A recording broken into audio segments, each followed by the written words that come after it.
Climbing is that thing that always connects me to other people. So I think there's many layers of why climbing is important now that didn't even exist, 25 years ago or something. Hey y'all, I'm Ryan Devlin. Welcome back to the Struggle Climbing Show. Here we are. You did it. You made it. We're here to struggle. We're here to climb. And we're here to show. Or, I don't know. Does that make any sense? We're here to show? Yeah, we're here to show. What are we showing today? We're showing Luke Mehall. He's an author. He's written books. He is the editor of the Climbing Zine and writes wonderful stories and poetry for that. And he hosts the Dirtbag State of Mind, which is a wonderful podcast. And it's all just really good, creative, wonderful storytelling in and around the climbing community. And I was really happy to sit down and have a chat with Luke. I feel like I've known Luke for years because of all the wonderful things he puts out for us as climbers. And I think after this conversation, you're going to feel like you've known him for years as well. It's really interesting with Luke. He's been a climber for many decades now, a route developer. He's got countless first ascents and routes that he's put up. But for the first, 90% of his climbing life, he just was out there climbing. He was dirtbagging it. He was traveling around, oftentimes searching for the baddest ass big walls and crack climbs. And now he's kind of entered into this new chapter. As I connected with him in El Potrero for the last handful of years here, he's been very focused on sport climbs, single pitch sport climbs. And so it's kind of an interesting conversation around this because he's just recently gotten into training. He's grabbing some low-hanging fruit, if you will, and finding ways, even in his 40s now, to climb harder than he's ever climbed on single-pitch sport routes. And I found it really interesting what he has determined is working for him, would have been the things that he's doing to help level up his training and his climbing. And I think you're all going to find that interesting as well. And then we explore the creative side of being a climber and what we all can do. Those of us who are listening to this that are weekend warriors who maybe don't have a podcast, aren't written and published authors, but what we can do to tap into that creative side and in fact, not only enhance, but possibly improve our climbing as a result. So just a really fun wandering conversation. I kind of threw out the format for this one. We just wandered around and had a really good chat. Now, a little update from me. I don't know, guys. I'm like in these weird spring doldrums right now. Is anybody doing that? Like it should be sen season right now. The temps are crispy. I've been training a lot over the winter, but I'm just kind of feeling low motivation and I don't know why. Maybe it's because I got like a little bit of a shoulder injury and was kind of overtrained when I came out of the Portland trip with Emil. Or maybe it's because I don't have an objective. I think I'm starting to recognize that for me to stay like super psyched, I need to have the route in mind. And right now I don't have the route in mind. I have some goals in mind, like some grade goals on the bouldering side and pyramid goals, but I think I need to find the route. Some of you have been emailing me about that and sending me messages like, hey, what's the route? So maybe that's what I need to do. I need to listen to you and to myself and go find some routes to get psyched on. And then maybe that big motivation will return, but it's okay. It's kind of a stressful time. Been doing a lot with like work and family stuff. My kids have been off school. And so, yeah, I don't know, give myself some grace here. But I am psyched to find the psych again. So that'll be my goal for the coming weeks here. And I hope you are having fun and getting after it, whether it's in the gym or out on rock. I think this conversation here with Luke is going to inspire you. And we talk a lot about the zine in this interview here. I cannot recommend it enough. I've been a subscriber of the zine for a while now. It's a wonderful physical published magazine and it's curated content, right? That's the thing that we don't seem to get these days with social media. We get news right away. Hey, Brooke Rivatu is the first woman to send 515C, by the way. Awesome. Way to go, Brooke. And we see that instantly on Instagram. We read a couple blurbs about it and then it's gone, right? So we get the news right away. We don't have to get the news from magazines anymore. But what we don't get are creative, curated stories, maybe perspectives that we wouldn't normally get from the algorithm from our feed. And that's what the zine provides. So if you are a climber, if you're psyched on climbing, I highly recommend subscribing to the zine. It supports Luke, it supports the climbers who contribute to the zine, and it's just a wonderful thing to have laying around on a coffee table or on your bedside table, and you can pick it up time and again. I love it so much, and we dig into that, as well as all sorts of nerdy stuff around training and route development in this conversation here with a man who still has a dirtbag state of mind, Luke Mehall.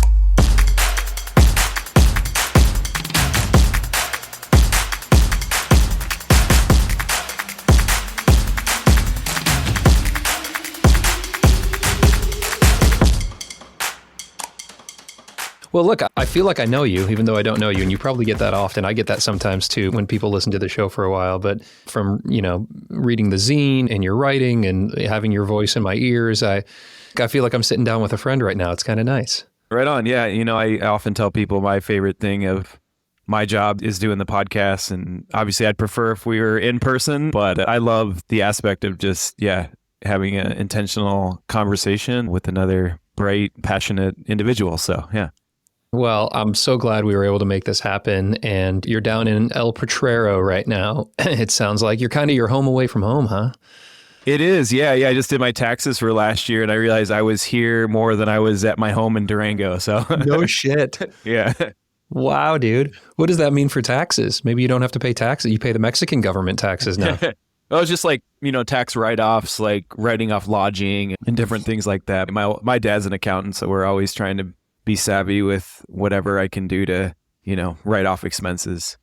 Dude, I mean, in the line of work that you're in and that I'm in, basically everything's a write-off. Totally. Yeah. My mom is like, because I don't have I come from a traditional kind of Midwest family, and my mom's like, well, how much do you work? And I'm like, at the end of the day, everything I'm doing is work, Totally. It's all working research. all the time. Yeah, it's all research. That new rope that I got was, gear for the show that goes back into the podcast or the zine. And, margaritas with a fellow climber is, a prep for a potential new article that I'm doing. So, yeah, that's great. Well, it's nice that you've got accounting in the family as well to help you out with that.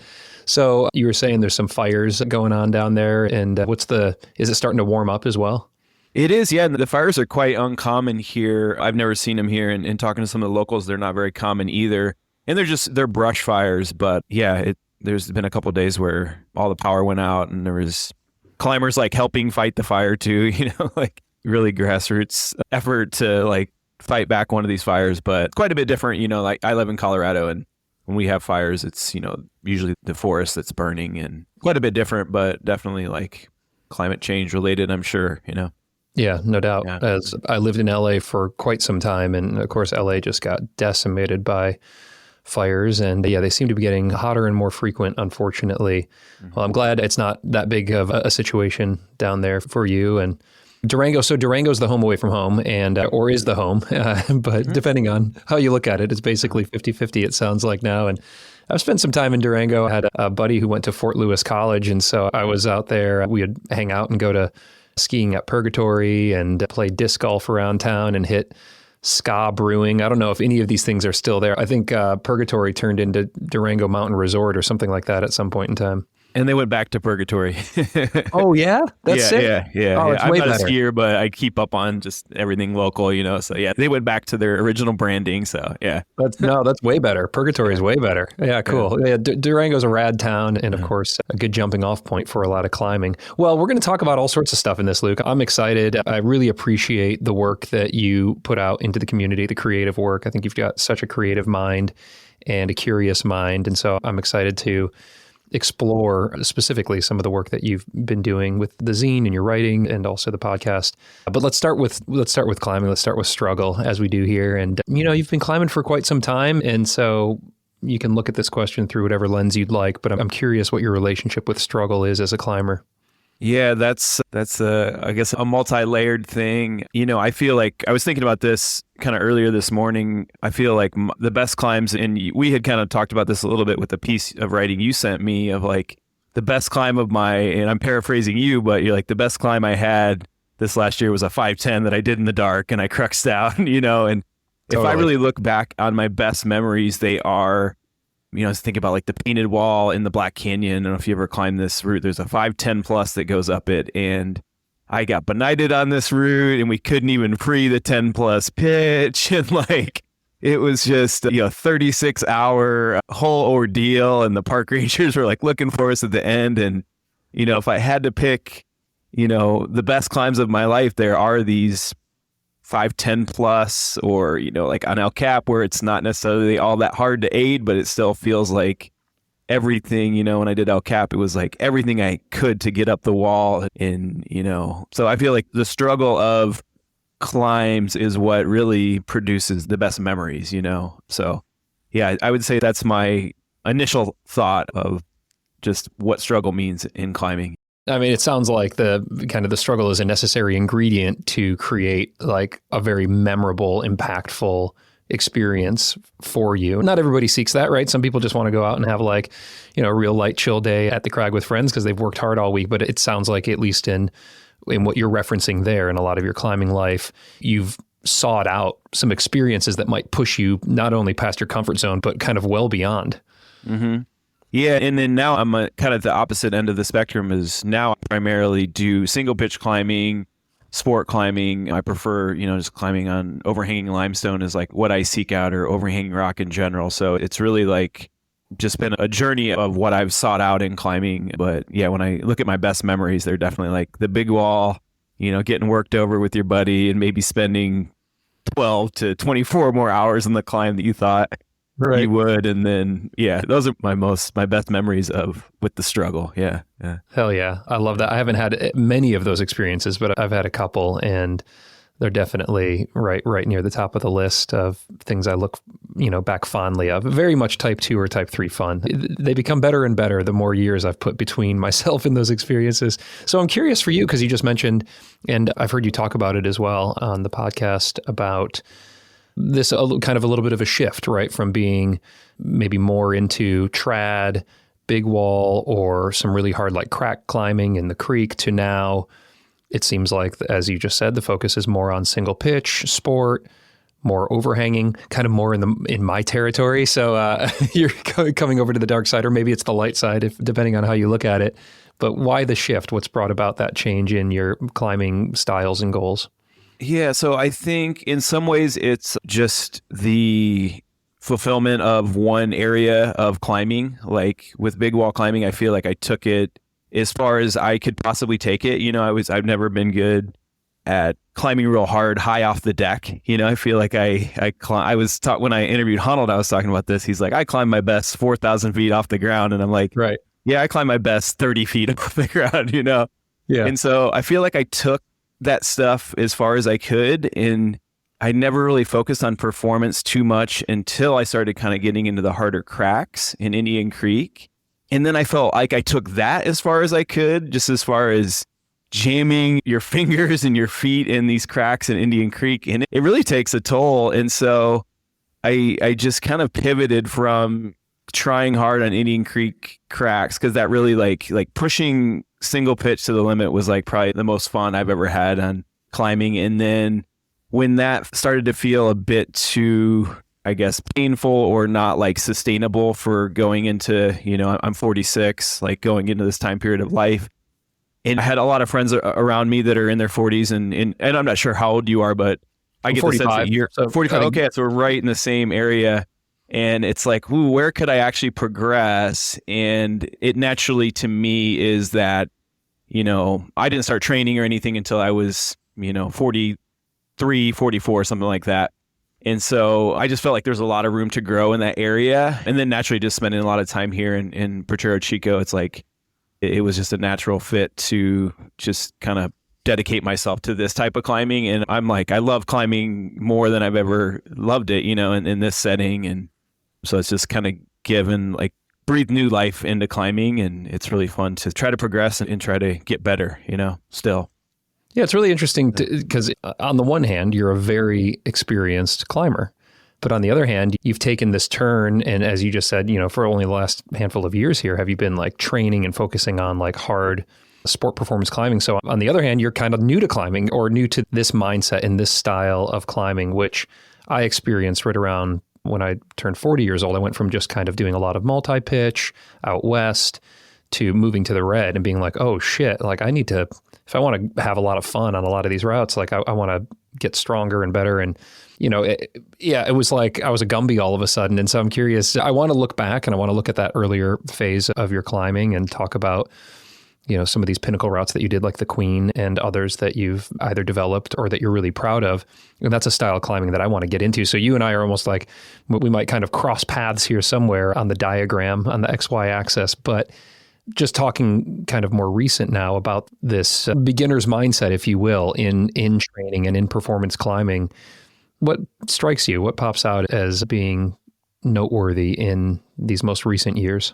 Just an overall thought, I just love the humbling aspect of climbing. I love like trying to get as strong as I can possibly get and then still just, feeling humbled. I just love that about climbing. I feel like climbing is always doing that to me. Like wherever I feel like I maybe am excelling or something, there's just something that's going to kind of knock you down. But yeah, I think from not, just as basic as just hangboarding, I had never done that. And I've off and on had finger injuries and different injuries forever.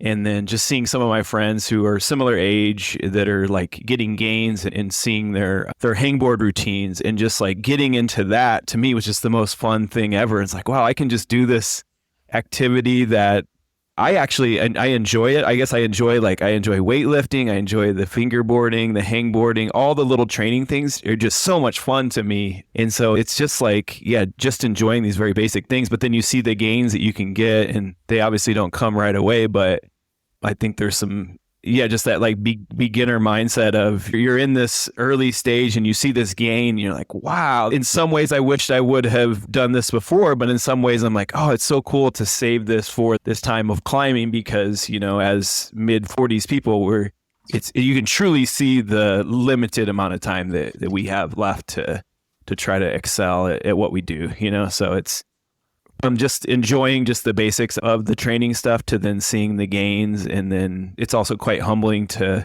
just go through the process and see the ups and downs and everything. Yeah. Yeah. Cool. Yeah. It is an interesting thing. It's like you've left this low hanging fruit for decades now, and now you're picking it. You picked all the hanging fruit first, and now here you've got some low hanging fruit where you can make quick gains. Let's geek out if we can for a second, because I love geeking out over training.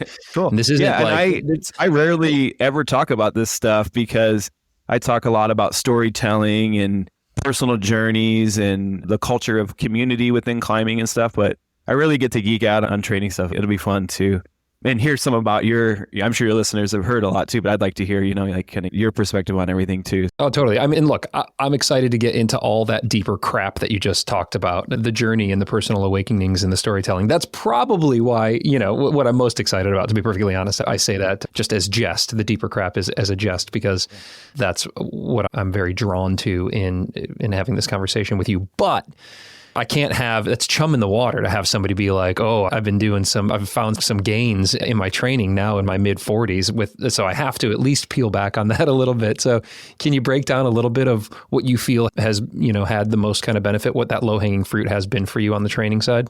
Yeah. So I guess it all just kind of started with getting a hangboard routine and then also adding weight training into that.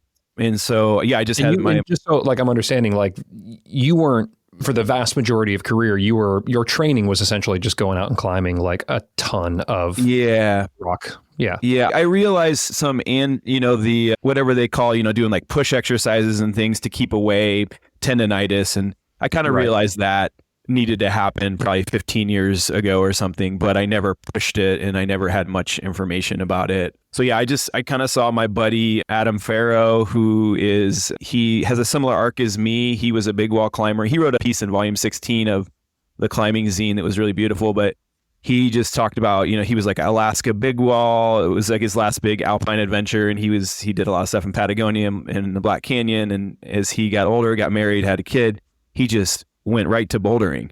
And it was a gradual shift, but I just watched him. It was sad to lose him as a climbing partner because he was bouldering. But no, just kidding. Not really kidding. But I saw what he was doing, and I basically just said, hey, tell me what to do. And he kind of told me what to do. And then I feel like once I learned about that stuff, it changed how I warm up. It changed how I approach climbing a harder project. And then once I was able to I haven't actually sent that many hard things since I've been training, but I've been trying a lot of harder things. So even just sending one, 13A or whatever was a big deal for me to send my first 13A sport route at 44 years old. That just felt like, ooh, I'm going to chase this for as long as I can chase it, and you and me both, dude. Yeah. I sent my first 13A at 45. Let's go. Congratulations. Yeah. Likewise. Chalk one up for the middle-aged dudes over here. Like, getting serious, getting focused on our training and going out there and doing good things. Of course, you brought, decades of movement experience and body awareness and kind of a relationship with rock into that. And so it doesn't surprise me that by adding what sounds like, fairly basic strength training, like overall kind of body weight training, as well as some focused finger training in. You've seen some really good, quick performance gains. Let's continue to geek out for a second here. Are you doing the strength training and the fingerboarding kind of year round? Is it a couple days a week, or has that evolved since you started picking that up? What does that look like now for you? Yeah, so in Durango, we have like a new small climbing gym called the Gravity Lab. And so we never really had much of a climbing gym before that. So we actually have a place to do it. And so in Durango, I probably focus more on strength training than I do when I'm here in Potrero because of resources. But I try to keep up with the hangboarding when I'm down here. And then I kind of slack on the strength training because there's like one small gym area here. So in the culture just is not, the culture of Potrero is to just climb and then hang out, so Totally. I'm one of few people that are probably hangboarding while they're in Potrero, but yeah, so I do more of it. I feel like it feels nice to kind of take breaks of, now I need to get back to Colorado and get back into it, but I've kind of just been climbing here and doing a bit of fingerboarding and stuff. So it's more when I'm in the States and have the resources, I do more of the training. And then when I'm here, it's more just climbing focused. Well, that makes sense. I mean, you're in this like playground of climbing. It's not like you want to take a day off and go like just hit bench press for a while. So that makes sense. But after so long, then you do start to detrain. And so then it sounds like you head back home and you get back into a training block. So how long do you tend to spend on climbing trips? I don't do much of climbing trips, actually. So I just I spend time here and then I spend time in Colorado. So maybe I need to start taking more, but I kind of just go to a place and I guess it's just like living, so I don't really take too many climbing trips anymore. Yeah.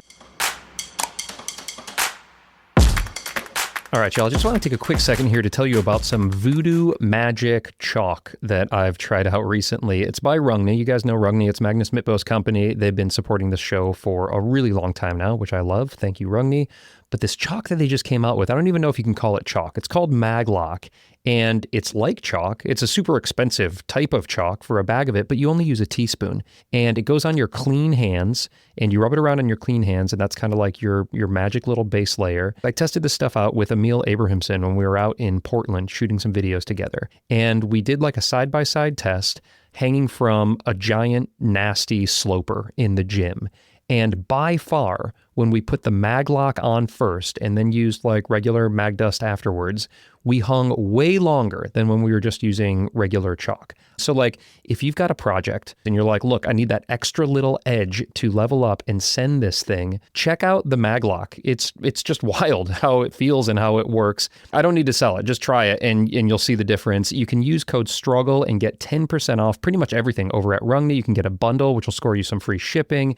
And again, if you use that code STRUGGLE over at rungny.com, that also helps me to continue to make these shows that you're listening to. I just want to take a quick second here to talk about how I'm keeping track of all my training and climbing over the course of days, weeks, months, and years. And I'm using an actual physical analog journal, a paper journal that I'm holding in my hands right now called the 5-Year Training and Performance Journal. I created this. I've been using something like this for the last 9 years, and it's a reflective journal, meaning I put something in for every single day. And at the end of the year, the next year starts back underneath that first one. So that as you go, you are able to see where you were at 1 year prior, 2 years prior, 3 years prior. You can log your goals at the beginning of every month and see what you checked off. And then the big breakthrough for me is that I'm able to reflect back and see what training interventions are actually working, what are worthwhile, and maybe which ones aren't. And I'm also able to see with a ton of gratitude and joy how much progress I've made. And I've never been able to get that from training apps. I like training apps. They help me to do my training, but this reflective journal has totally changed how I'm able to understand my personal training, my performance, and then everything that I do as a climber, like all my notable routes that I've sent, all my thoughts and dreams, they're all in here. And I get to look back and enjoy that day after day and year after year. And now you can too, because I made it and I'm selling it. And for $40, I think that's probably the cheapest thing you could buy that will last you 5 years as a climber. You can learn more over at thestruggleclimbingshow.com/journal. So how long have you been in Potrero on this? Since when did you leave Durango? Yeah, so I've been here since mid-October. But I go back to the States quite a bit. So I was just in Colorado for a month, like when we originally connected, or I think we're supposed to do the original one and then we rescheduled. But So I like to have the fluidity. You know, I'm pretty, my lifestyle is pretty open ended. Like I don't have kids or I'm not married or anything. So I kind of just go with the flow of like, oh, I want to be back in Colorado for a month. I'll go there and then I'll come back here. So yeah, it's really for me, it's like what I'm pursuing now is just like having two different homes and then filling in the climbing with where I live and and I'm working full time while I'm here too. So yeah. I love that, man. It's really cool over the many years. I think now, is it decades that you've been going to Potrero? I mean, I know more recently you've been spending a lot of more concentrated time there, but like in terms of just like your first time there, it was many years ago, right?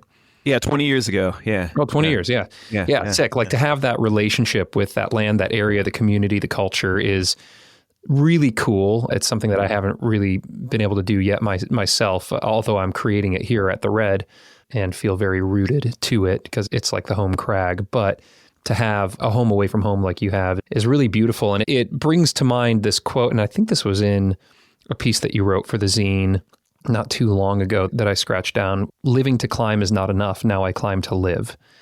And I'm curious what that means to you.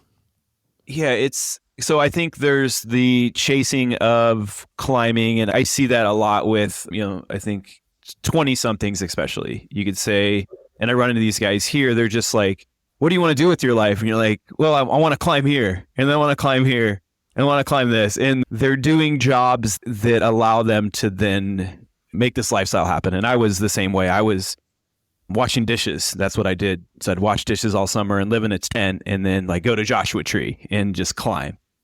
And so for me, I think it was in my 30s where I hit like, ooh, I really want to have a career. And so to me, my career is just as important or more important than my actual climbing. And so I think there's just chasing climbing for me became a bit empty probably when I was around my early 30s. And now it's like, yeah, climbing is just as important or more important, but having a career, having relationships, being a part of community, being a part of in some way like community activism within climbing. So many other, like even now it's like just learning Spanish is a big part of my life too, So there is just this well-balanced lifestyle that I want to live that I've, kind of been focusing on, I think, since my 30s or so. And I think the more well-rounded my life is, the happier I am, and I think when I'm just focused on climbing, that feels almost like empty if you're just 100% like chasing the focus of climbing. So it just feels like to me, just having a well-rounded life is the most important thing to me, Yeah. Now, where does climbing fit into that relationship? You say, now I climb to live.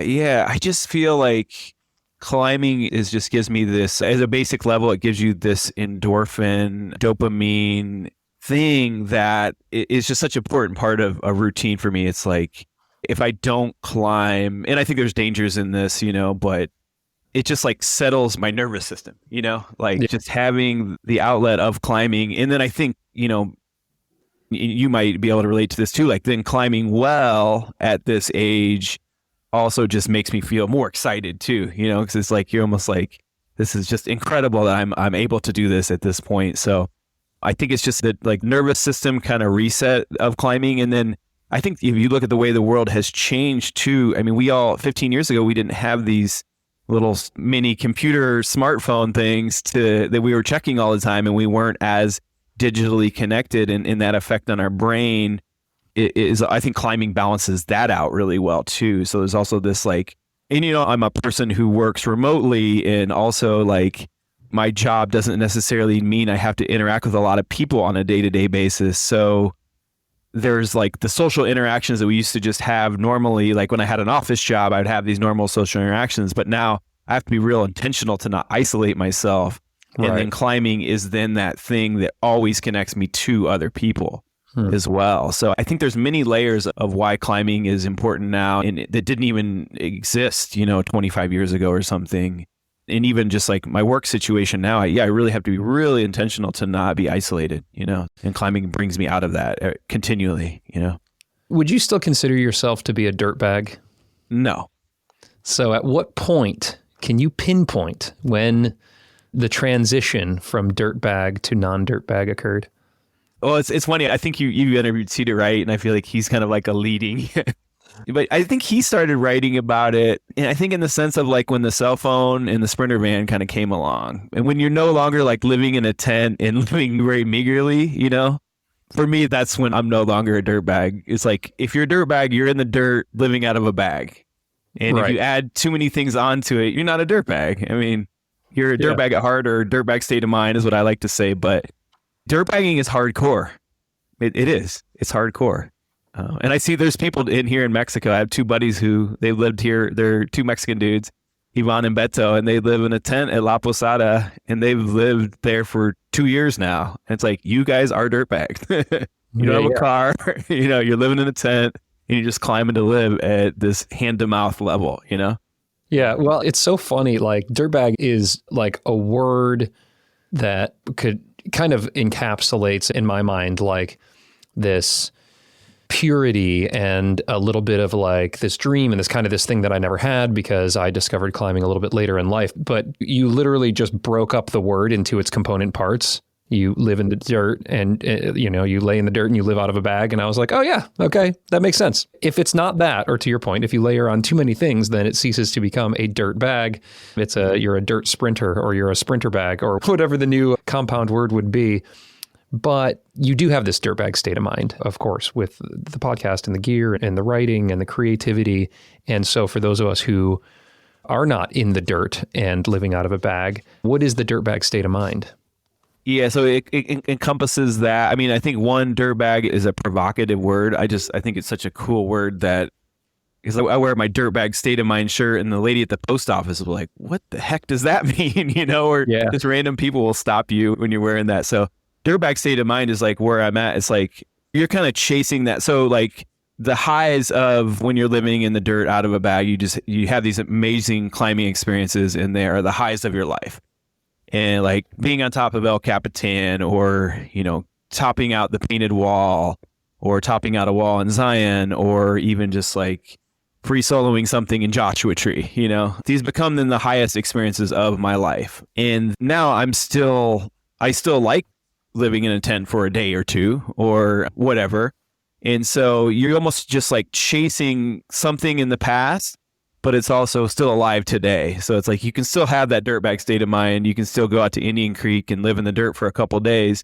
And then when that's over, you can crawl back to your creature comforts of life. That for me, the creature comforts of life mean everything to my mental health and my physical health, like a bed, a shower, quiet. Like I couldn't sustain what I do climbing wise if I didn't have the creature comforts of life, you know? Yeah. Mallory Logan, the graphic designer for the Climbing Zine, the art director, she came up with Dirtbag State of Mind after Empire State of Mind, which was this big Jay-Z and Alicia Keys song when we started the zine. I think it came out in early 2009 or 2010 or something. And so that had the Empire State Building and the Empire State of Mind, and then ours was the North Six Shooter Dirtbag State of Mind. So we essentially copied something from hip hop too, in addition to just, you know, having that phrase. So yeah.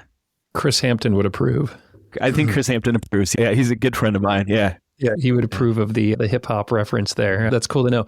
Well, you know, it's interesting, Luke, because you've created this career or this stream of different creative vehicles, if you will, that not only help to support this lifestyle that you want, where you want to be able to sleep in comfort and go out and climb, but also it is inextricably linked to it because you're telling stories almost exclusively about climbing and with climbers and creating content around that. And I'd love to hear from your perspective kind of the pros and cons of essentially making the hobby or the lifestyle or the passion also part of the job. And, you know, what's the give and take there with your relationship on the work side of climbing? Yeah, there's a lot of pros, and then I do think there are a couple potential drawbacks. I think the pros, like what we were talking about earlier, like everything is work. So I'm here in Potrero, Chico. I meet an interesting climber, and then we do a podcast. I'm not going to have that same opportunity if I was just in my office job, you know, working in higher ed or something. That's what I did kind of before I had this life, was I worked in public relations in higher ed, you know. So just being in it, and even just meeting a lot of young people. I think being connected to young people is essential for me as well, just to if young people are still excited about the zine, people are still excited about the podcast, that gives it the longevity, And then the stories too, it's like you have to go out and live the story, as a writer. Like, and I think I'm like the old school, like beatnik long form type of writer, So living a lifestyle like this is essential to have things to write about, And then I think some of the cons are, risking almost a burnout, of like too much climbing all the time, and you start to get a little jaded about it. Like, I have a hard time engaging in real basic conversations about climbing. Like, whenever I meet people in Potrero, they're like, well, what should I climb here? And I was like, dude, I don't know. I don't want to talk about this. Let's like talk about anything else. So if you see me in Potrero, don't ask me what you should climb. But yeah, I don't ever get too burnt out though. I like just try to have a balance, but I think the potential for burnout is there. But for whatever reason, climbing, and maybe you feel the same way, it's just like I have enough passion for it that it spills over into just something I do for work. It's like, it's kind of all encompassing, and I feel quite happy and privileged to be able to have that lifestyle. And then, I think another con too is just like the economics of it all. It's like maybe I should have had a job that had a 401k or something, so yeah, not too many cons other than just trying to keep that awareness of, why am I annoyed to have this conversation with this person or something like that, but it's like Forrest Gump in the military or something, you just like fit right in. Yeah, that's great to hear. Yeah. It's a question that sometimes my family will ask me, or people in my life. And you also just hear kind of the adage of like, be careful making your hobby your job or your passion your job, because it can change the relationship with it. And for me, it has a little bit, when I go to the gym or I go to the crag, I'm thinking about like, oh, should I take a video of this so I can get it on Instagram so I can talk about it on the show or whatever, there's like a little bit of that element, but 99% of the time, like I'm just so psyched on climbing and the community and progression and performance and training and nature and all of that. Like it's a freaking dream and a gift that I actually also get to pay some bills by doing this. But, everybody's relationship's a little bit different with climbing. Some people understandably just want it to be like the pure outlet and not have any additional expectation or weight on it. But it sounds like for you, there's enough stoke to go around. From my point of view, having conversations, creating podcasts, or doing these videos that I'm doing on YouTube, it's very collaborative. I don't do very much solo work. I'll do like a monthly kind of training plug episode where I just kind of talk into the void about what I'm, what I've been working on. But you as a writer, as a creator, as somebody who, will oftentimes take some of your writing and put it on the podcast, but it's a little bit more just kind of on you in the madness of your own mind, if you will. I'd love to just hear a little bit about the process on how you create these pieces for the zine or your books or the podcast, where it's just art, it's just poetry, or it's just a story or an article, and it's not a conversation. Yeah. So I guess I was lucky enough to have Jack Kerouac as like this guiding light of what to do and what not to do, and then Jerry Garcia, also another hero. And Jack Kerouac actually inspired Jerry Garcia too. If you read old school interviews or you see things, Kerouac was in the Beatniks, were a big influence on Jerry. So it's all like in the family. But Jack Kerouac killed himself with alcoholism at about our age, so, and did a lot of writing like on drugs, where he would just write for an entire day, 20,000 word bursts, which is just insanity. So I think that writers, you can go insane being in your mind. Serena Lee wrote an article about why climbers should write and writers should climb. And I feel like I need something to balance out that being in your head is a crazy place, but it is also how my mind operates. Like a lot of it for me actually happens with running. So I'll think of an idea while I'm running. And so I think that I need the clearing of the head, because it's a crazy space to be writing in your head all the time. Yeah. And I am writing in my head all the time. So it just seeing someone like Jack Kerouac, where it's like, wow, this guy just had, alcohol. I'm fortunate to not have like alcoholism in my personal life. But I saw like, the original writing hero, and how he essentially just was self-destructive and couldn't enjoy his success and a lot of things like that. So I was like, all right, I want to take a different path and have more of a balance. So I just don't I don't ever take things too far with writing. I try to keep my writing concentrated in the morning. I'm best in the morning.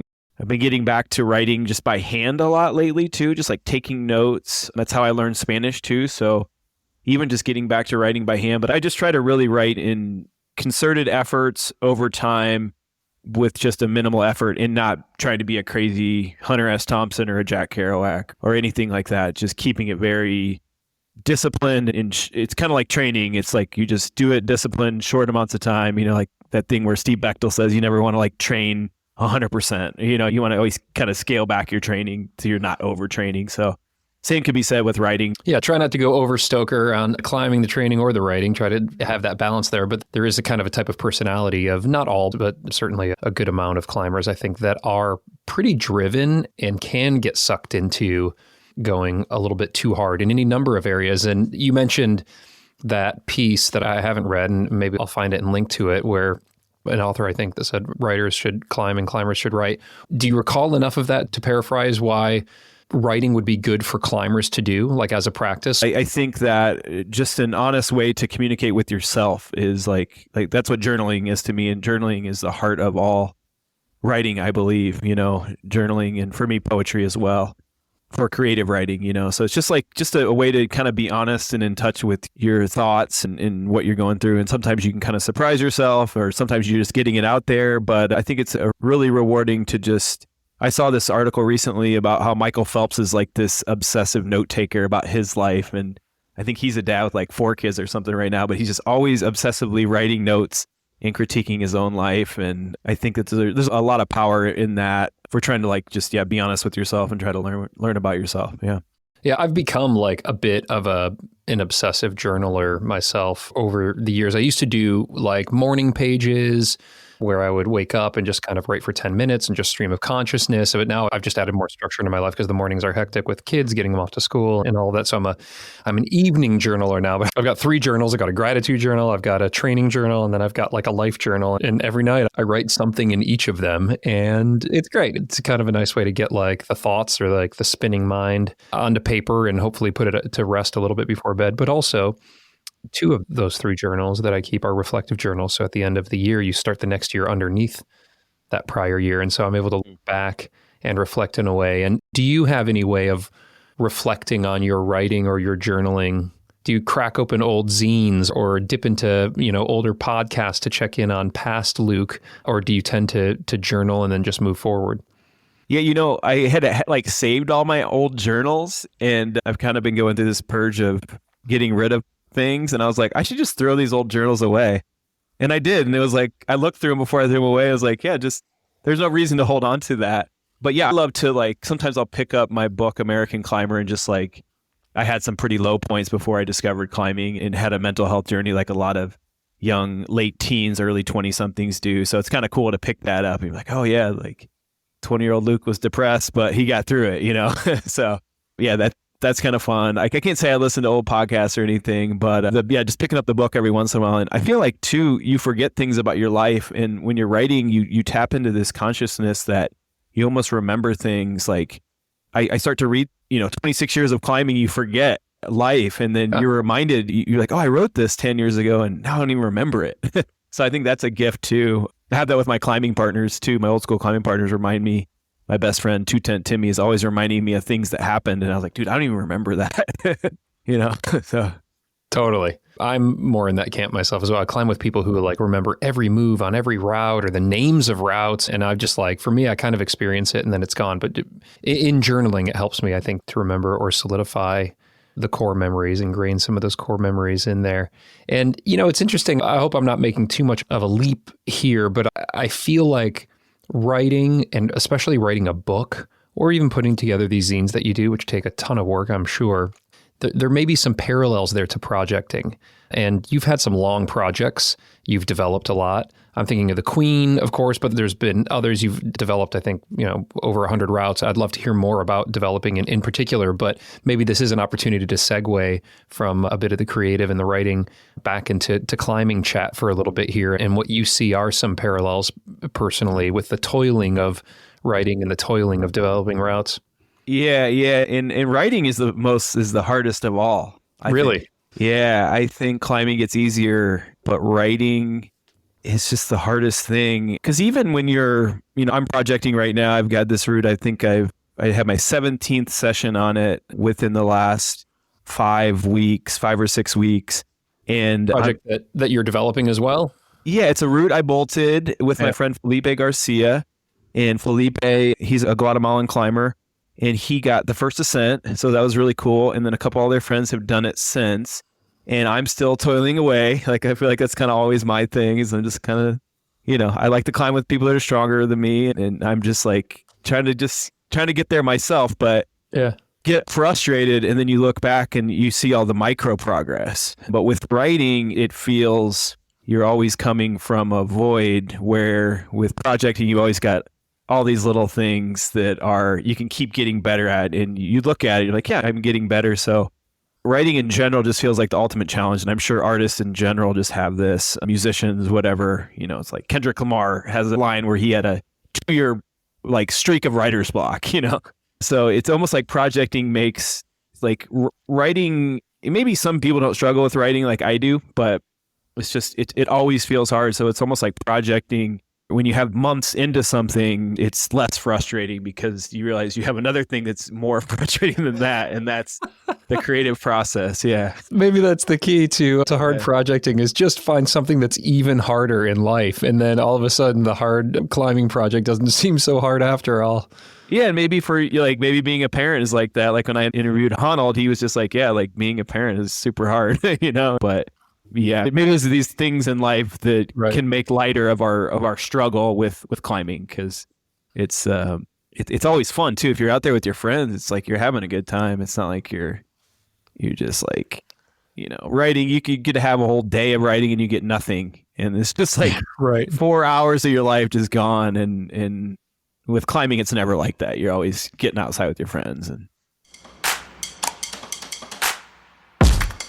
all right, y'all, just want to take a quick second here to tell you how I'm staying healthy and taking care of myself, as I'm now pushing my body to the hardest limits I've ever pushed it as a rock climber. And the way that I'm fueling these gains that I'm working so hard to get is with PhysiVantage Nutrition. You all know PhysiVantage. They've been a sponsor of the show since the very first episode, and I've been a paying customer of PhysiVantage since long before there was ever a podcast. And why is that, Ryan? Why am I buying PhysiVantage products? Well, it's because they work. They're designed by climbers for climbers to help us climb our best. Every single day, I'm taking their supercharged collagen before I do like a little light fingerboard workout, like the Abrahangs that I've talked about here on this show, or before I go climbing or go to the gym.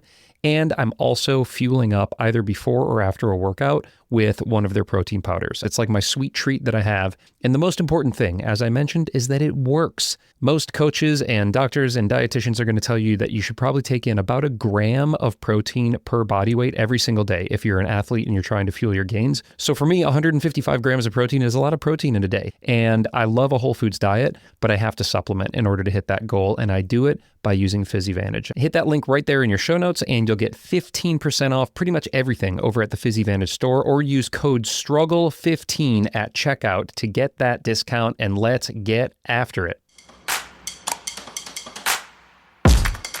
Well, I'd love to peel into your projecting mindset for a little bit, and we could weave some tactics and any number of other kind of practical things into this as well, because you have taken on some real hard kind of limit long-term projects. And the Queen comes to mind, but we can talk about some, maybe we can look at the Queen. We can then talk about something more recent. The Queen, if I recall, was out in Bears Ears, I think, like out in the middle of kind of nowhere. You developed this line that took you, I want to say it was years that you were working on this thing, right? Yeah. So maybe walk me through just like the projecting mindset when you're taking on something like that. So limit that you're breaking it down in years rather than months or weeks.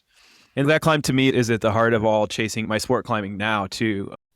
My friend Adam Farrow, my coach, you could put it, he actually found it, and then he told me about it and developed it with my friend Dane Molinaro. And it was just this beautiful, it was a 1-inch crack, 0.5s for like 40 meters straight.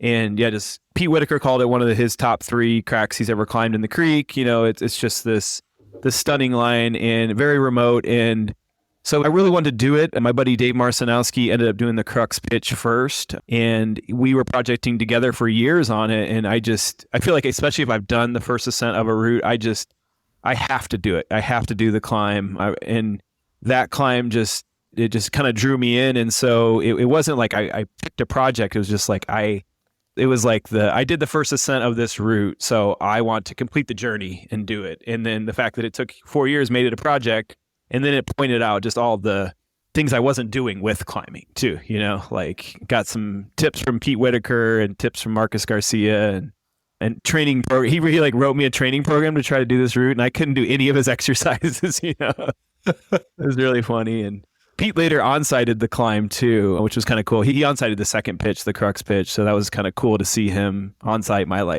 4-year project or whatever and see what a climber like him can do. But yeah, just what was holding you back? Now that you reflect on it, was it a fitness thing, a technique thing, mindset, or what helped to ultimately unlock it? And it wasn't like one day you showed up and it just went. It sounds like it was this maybe slow progression over years of time. Yeah, it was just training. It's like I had just never trained up until my 40s. I never trained. So you specifically trained for the Queen for those fingers and positions that you found on that. And how did you do that?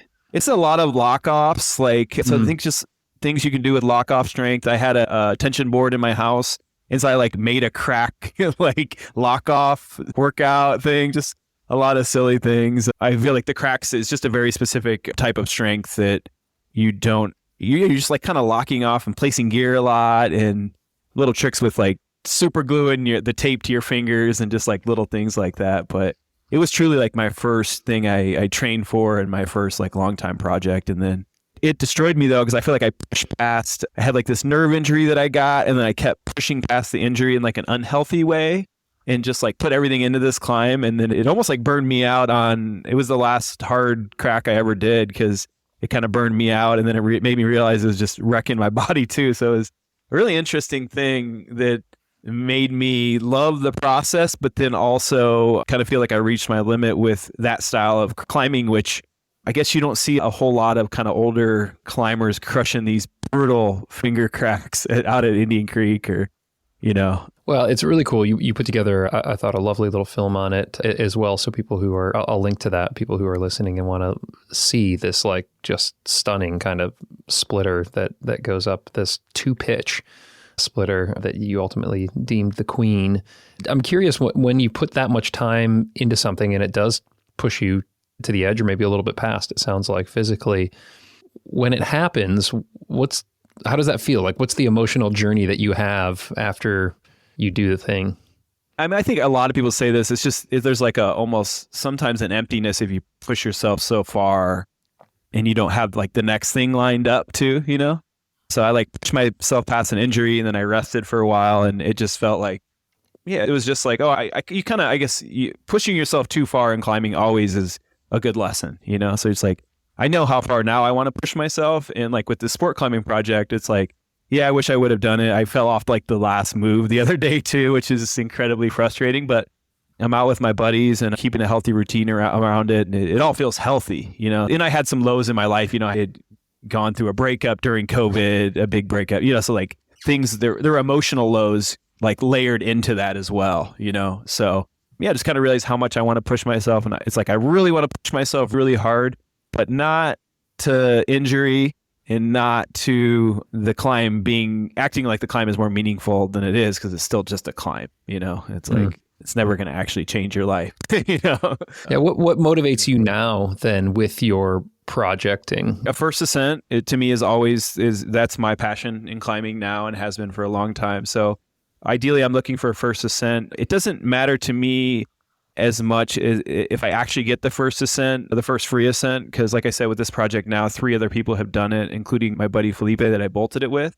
So that's a team thing. If my friend gets a first ascent of a route that I bolted with or without them, it's just as fine to me. And it literally doesn't matter if it's almost like a gift to give to someone too, But if I bolted the route and it's at or near my limit, that's going to push me. So it's I have this emotional dedication and then just the craft of doing something that you bolted, So it's regardless if I've had routes where I'm probably the 15th person to actually send it after I bolted it, but to follow that process through of seeing the blank canvas of in Potrero, I'm looking for rock that's not as vegetated, more steep, and if I can find something right near my limit that I bolted, that's my dream climb. And right now I've got that with this route Viento de Primavera that is just, it's taken a training and then meeting another good climbing partner too that's kind of pushed me. My buddy, we just recorded this podcast, my buddy Andy Voa, The Art of the Relationship, and like how our belayers impact our climbing and like the layers of that. And so he's been a really attentive belayer, like, and he's thought about belaying more than anyone I've ever met. And that partnership has then motivated me, and he's stronger than I am too. So it's like a lot of factors. I feel like, yeah, the artistic thing, and then just the friendships that you kind of develop along the way with someone that's an old friend or someone that's a new friend, you know? So, but yeah, there's just the driving factor of the artistic process is a big deal, you know? I've never developed a route. I'd love to. I'd love the opportunity, although I'm just like so spoiled because there's 2,500 fantastic routes available at the Red. It just, you know, it looks like it takes quite a bit of work and time. You know, I'm willing to work. I just don't have a whole lot of time. But I think at some point I would like to do it because I think giving back to the community in that way seems like a really cool thing to do. And also as a selfish experience to like see something and then envision it and then actually be the first to climb it and to name it. It all sounds like pretty rad in a sense. And there's some legacy that's involved with that. Like I think you've developed over 100 routes. Is that right? I think I was. Yeah, I don't keep track, but yeah, I think probably that's a pretty accurate estimation. Yeah. I mean, it's just awesome. And I've spoken with Jonathan Segrist on this show and Tommy and, you know, so many people who have put up a lot of really great classic routes out there, and many get to enjoy climbing because of that. So I would like to maybe look into that at some point in time and at a season in life that'll allow me to it. And so what's your experience with it? And for those who are listening who might want to be into that, like how does one even get into putting up first ascents and developing new routes in areas that are either well established or, you know, that are just a little bit more Wild West, a little less developed? Yeah. And Wild West is the perfect way to describe where I first started putting up new routes in Gunnison, Colorado. You know, there's just infinite amount of granite or granite adjacent. So I just saw a route I wanted to develop. I think I was in college and we got a hand drill, and I hand drilled a bolt into a boulder in the living room while drinking beers, you know, like just being silly. And so I started with the hand drill originally, which is a great way to give yourself, I already have carpal tunnel, but probably a good way to give yourself arthritis too. If you're hand drilling in granite, it's hard work. So yeah, just like talk to the older developers about where to place a bolt. And of course you're going to make mistakes too, which is kind of a hard thing to accept with making a permanent installation into rock, you know, that you are going to make mistakes. But there's easy ways to remove bolts and patch up holes and different things like that. But yeah, You're going to make mistakes. But yeah, you see a line and you find out if it has or hasn't been done. And then you go to work with the process of either supplementing it with gear or just having bolts. And you're still learning too. I mean, there's so much nuance to bolting. I thought I was good at and well versed in bolting, and then I started bolting here in Potrero, and there's like these weird air pockets that you'll come across in the rock, and it's fractured in different ways. So there's always something to learn. But I think as a general rule, you just want to make sure you're drilling into good rock. You know, you kind of like tapping it and make sure it is good. With sandstone, kind of, you never know. You could ovalize a hole, but I mean, there is just many things to consider. But for me, it was just, I was in Gunnison, and there was just so many possible routes to bolt in little slabs at Hartman Rocks or whatever. And it just like, I never stopped. Like I just kind of got that. It was like almost an addictive process of writing or just creating something new. Once I started, I never wanted to stop and still have the passion for it. Really cool, man. Well, I appreciate it. And if I'm ever able to make it out to El Potrero, well, I know that I won't ask you about the best routes to get on because that's the question that annoys you, but I'll probably be able to get on some of the routes that you've put up there. And yeah, it's cool. We could bolt a route or something too. That's right. And maybe I could put up 3 bolts or something like that, something that I could do and climb and hopefully not get sucked into, or lest my family be upset that I'm spending many months down in Mexico. Although it seems like a rad place. So we know kind of where your climbing's at, where it's going. Where's the zine going? Where's Dirtbag State of Mind? Where's your writing going? You said you might be getting the itch to write a book. What do you think the coming years are going to hold for you on that side?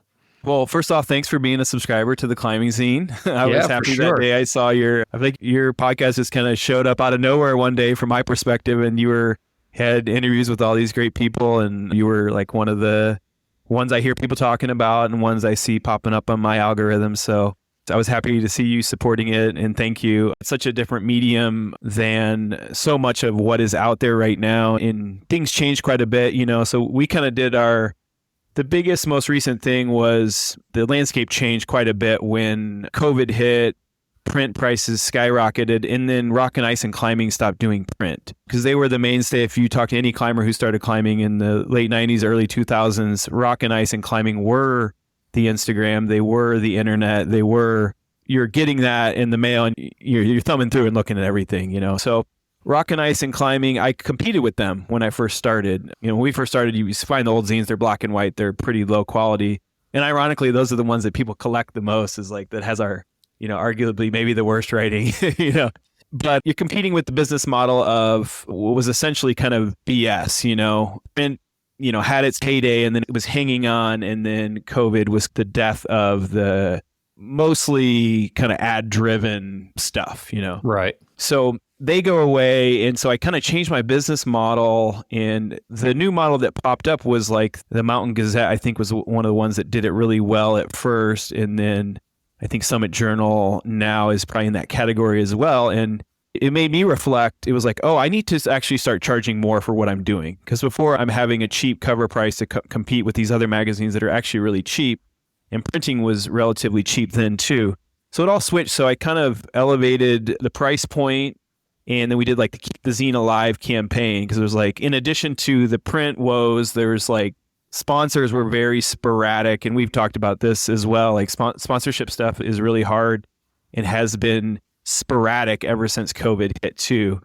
So just with this new model, we did Keep the Zine Alive. We added a healthy amount of readers, like 1,000 some or something like that, and kind of brought it to this sustainable level where you subscribe. And this is what I got from the Mountain Gazette too, is like your subscription renews every year. And so Keep the Zine Alive is like, it makes you feel like it's a nonprofit too. Sometimes I feel like I'm doing nonprofit work. I'm like, all right, climbers, throw down your $40 now to save this thing. If you don't, it's like, Access Fund or something. You're like, this thing is going to go away if you don't support it. And that's when they get the most support. And I feel like sometimes the zine is like that too. It's like, hey, you dirtbags, like actually support this thing, and people do, and some of my friends even subscribed for the first time during that, And so that completed, and now I'm kind of more in the mindset of like, the newest campaign is called Sell Out the Zine. So it's like because we've been printing less because the printing is so expensive, there's this exclusivity thing. So this most recent issue will probably sell out before the next one comes out. Uh-huh. And people actually collect the old zines and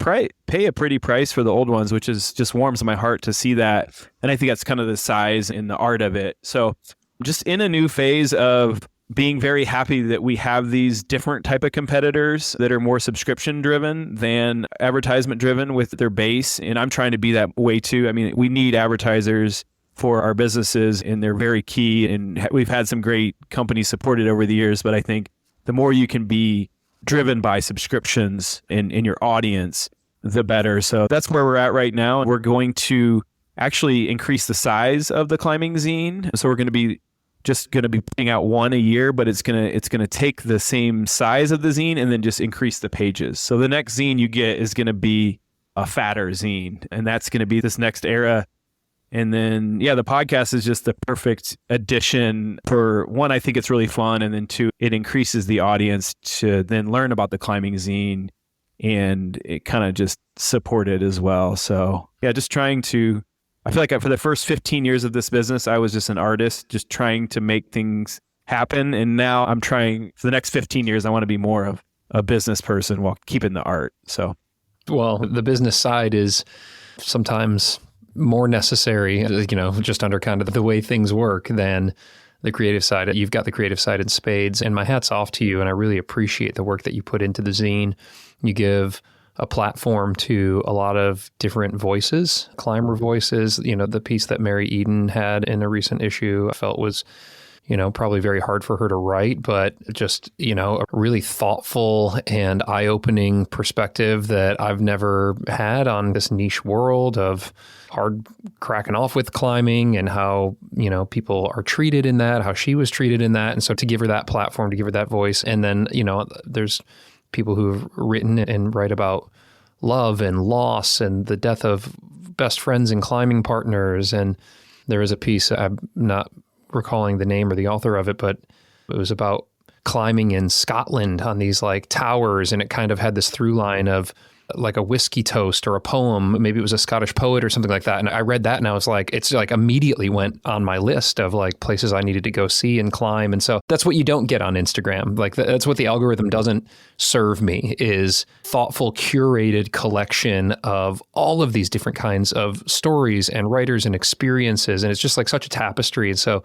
thank you for doing it. Again, I'm sure it's just an incredible amount of work with probably not a whole lot of financial reward, but it's just such a beautiful thing to provide here for people like myself and anyone who's listening. I highly recommend. I'll put a link down there to go over and support the zine. You won't regret it. You're going to get just like a wonderful thing to have on your coffee table. And I read them before bed. And it's just like part of my kind of nightly meditation routine.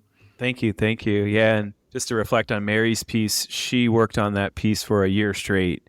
And we actually didn't think it was going to come together. She had all these drafts and she'd take out a bunch and put a bunch back in. And I don't know Mary super well, but from the people that do know her that I've talked to, is just that she is just incredibly persistent in her endeavors. And I was about to call it and I was like, all right, well, you got a lot of great photos. We can publish them and maybe do like a photo essay thing. And then she came out with this draft right before we were about to publish that was the what you see now. And she pulled so many things together, personal hardship, the journey, like how I guess like women are just looked at differently if they're climbing hard and the different reactions that they get. And she weaved it all into this great piece. And then it's always fun too, because usually we just publish people's writing because they're good at writing what they do. But then when they're also a high-end climber, that like it just gives it another layer, because the personal journeys can be about,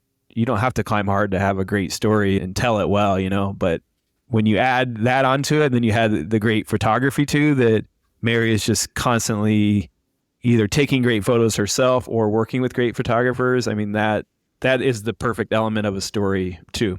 So yeah, cheers to Mary. Yeah, the cover photo on that one is just like, it's nuts. The perspective of that photo and just like how stunning, I don't know, her colors pop and like the ponytails dangling and it's just like this amazing roof crack. And yeah, it's such a great issue. And again, shout out to the zine and to the work that you and the team put in on it. It's great. I love it. I can't wait for the issues as they come out. Dude, this has just been awesome. Thank you so much for you sitting down and having this conversation. We wandered all over the place, from Kerouac to Garcia to hangboard protocols and everything in between. And man, it was a delight. Yeah. Awesome. And I'd love to kind of flip the script and interview you one day as well. Yeah, because this was very flowing conversation that for me, sometimes if I don't know someone, is hard to attain just connecting kind of over the phone. That's why I like to do interviews in person. And that's why I like to get to know people first. So I think it is a testament to you as a host that you could kind of make me feel comfortable and have a good conversation. So well done, sir. Yeah. Ah, dude, I appreciate that. Thank you. That means a lot. That means a lot coming from you, especially because you're in it. We're all in this together. All right, y'all, that wraps up this wonderful wandering conversation about creativity, climbing, and performance with Luke Mehall from the zine, from A Dirtbag State of Mind, and from El Potrero Chico. That's where you can find him. If not in Durango, down in El Potrero. I'm going to try and get a trip going down there. It looks like a rad place, and I won't ask Luke what to climb, but maybe we can figure out something to climb together. Anyway, I hope you enjoyed this conversation, and if you did, and if you're into the creative side of storytelling and climbing and just getting in touch with a deeper sense of adventure and this sport and the people who make it so interesting, I just can't recommend the zine enough. So go check it out. It's not very expensive at all. It's beautiful. It's very thoughtfully curated. And it's something that I think you'll be proud to have on the bookshelf, on the coffee table, or just laying around your van for many years to come. You can pass it around to your friends and get a lot of joy out of the stories that Luke helps to curate and the writing that he contributes into that as well. So anyway, I'll put a link in the show notes to the zine. Check out Luke's podcast as well, Dirtbag State of Mind. Great stuff on there that he pulls from the zine, but also really interesting interviews and stories that he shares on that. We had intended to do a bonus conversation all about climbing in El Potrero, but the connection was like really shoddy. He was just wrapping up his trip in Mexico, and we just kept dropping our connection. So we're going to record that at a future time, and I'll release it. There was a bonus episode from last week's episode with Louis Parkinson, so if you haven't listened to that yet, it's available for patrons, Apple subscribers, Spotify subscribers, and there's a free trial over there. So you can check out that bonus with Louis, and then there will be more bonus content to come. And anyway, thank you again for listening. I hope you're getting after it. I hope you're enjoying this journey. Maybe scratch some lines down in your journal. Maybe pick up one of my journals, the 5-year training and performance journal. You can, I don't know, find it on the website or whatever. This isn't a blurb about that. But yeah, do some journaling and just have an awesome day. You're wonderful. Hey, did you know that the struggle is carbon neutral in partnership with the Honnold Foundation? Well, you do now, and it feels pretty good for me to write that check every month. They're doing such amazing work to bring clean energy to communities around the world. Y'all can get inspired and learn more about their amazing work over at honnoldfoundation.org, and toss them some love if you can. They're doing awesome stuff. And lastly, The Struggle is a proud member of the Plugtone Audio Collective, a diverse group of the best, most impactful podcasts in the outdoor industry. The show is produced and hosted by me, Ryan Devlin, and edited by the wonderful Glenn Walker. All right, that clips the anchors on this episode. Thank you so much for tuning in and supporting the show. If you want to do something that helps me out for zero cost, you could rate and review the show wherever you listen, or just share this with one of your climbing friends or the gym that you climb at. It really helps to get the word out there. I appreciate it. I hope your training and climbing are going great, and if you are struggling like me, well, just remember the struggle makes us stronger.